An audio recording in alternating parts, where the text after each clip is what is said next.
لنا إلا ما علمتنا إنك أنت العليم الحكيم سبحانك لا فهم لنا إلا ما فهمتنا إنك أنت الجواد الكريم وقل رب زدني علما.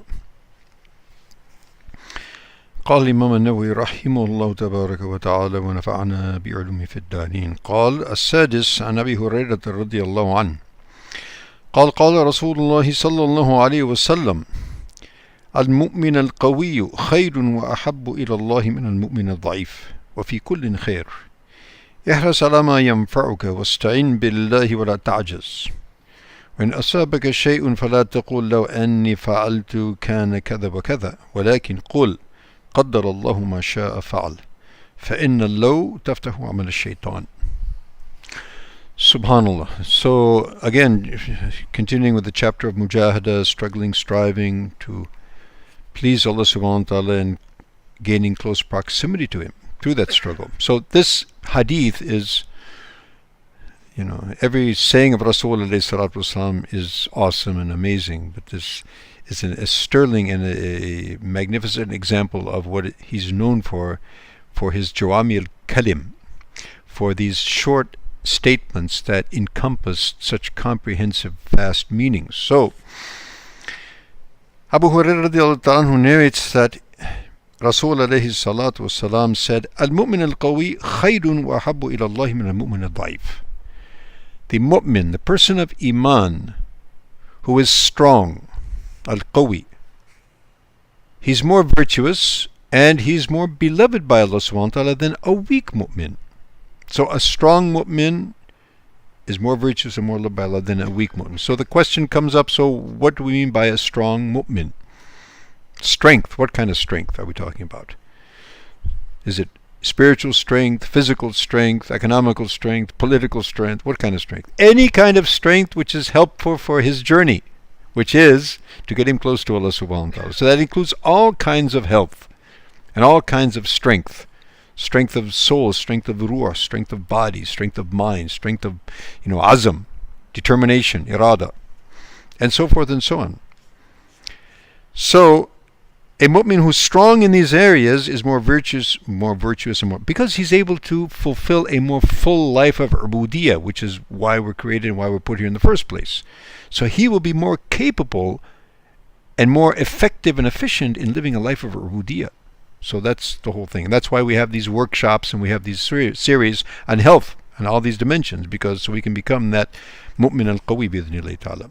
So al-mu'min al-qawi khayrun wa ahabbu ila Allah min al-mu'min al-dha'if. Wa fi kullin khair. In any case, nevertheless, everyone who has iman, there's khair in him or her. Okay? Regardless of the level of strength and the level of virtue, but they all have khair by virtue of the presence of iman. Ihras ala ma yanfa'uk. And this correlates also with the first statement. Ihras, be keen and go after and be aggressively pursue all that which helps you. Ma yanfa'uka. Again, what? Anything, everything, anything and everything that's going to be helpful for our mission and vision in life. Okay? احرص على ما ينفعك واستعن بالله ولا تعجز, and seek help from Allah subhanahu wa ta'ala, and don't fade out and don't become ajiz. Ajiz is I can't do it, it's too difficult, how can I, no. Allah subhanahu wa ta'ala will give you the power and give you the ability to do whatever He wants you to be able to do. So don't consider yourself weak, and don't think that it's impossible to be done, but put your intentions and your determination high with Allah subhanahu wa ta'ala, and He'll help you. وَإِنْ أَصَابَكَ شَيْءٌ فَلَا تَقُولْ لَوْ أَنِّي فَعَلْتُ كَذَا لَكَانَ كَذَا. And in the meantime, so if anything happens, some event befalls us, we lost out in something, we didn't do that, and so something happened. So if anything, any calamity, catastrophe, difficulty, problem, overtakes us, we think back, if I had just done that, if I wouldn't have said that, then it would have been a different outcome. Whatever the outcome was, that's what it was to be. Whatever it is, that's what it had to be. No other way. That was the qadr of Allah subhanahu wa ta'ala.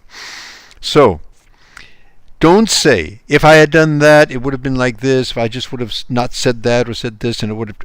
Whatever it turned out to be, that's what it was meant to be. And so say, قَدَّرَ اللَّهُ مَا شَاءَ فَعَلَ. Whatever Allah subhanahu wa ta'ala destined, that's what happened. Yes, we definitely learn from our mistakes and from calamities and look in retrospect. And therefore, Nabi Sallallahu Alaihi Wasallam used to say, if I am faced with that situation in the future, if I'm faced with that situation that I faced in the past, then in the future I would plan accordingly. That's fine. But don't say if I had done that, then there would have been a different outcome, because there couldn't have been a different outcome. But say, MashaAllah, MashaAllah kan, wa ma lam yasha lam yakun. So, and then he says, فَإِنَّ اللَّوْ يَفْتَحُ بَابَ الشَّيْطَانِ. By saying, if, this opens up the door of shaitan. And you find, people in the mental hospitals, and in clinics who are suffering from tension, stress, and all sorts of paranoia and schizophrenia. Much of it has to do with the absence of the belief in qadr.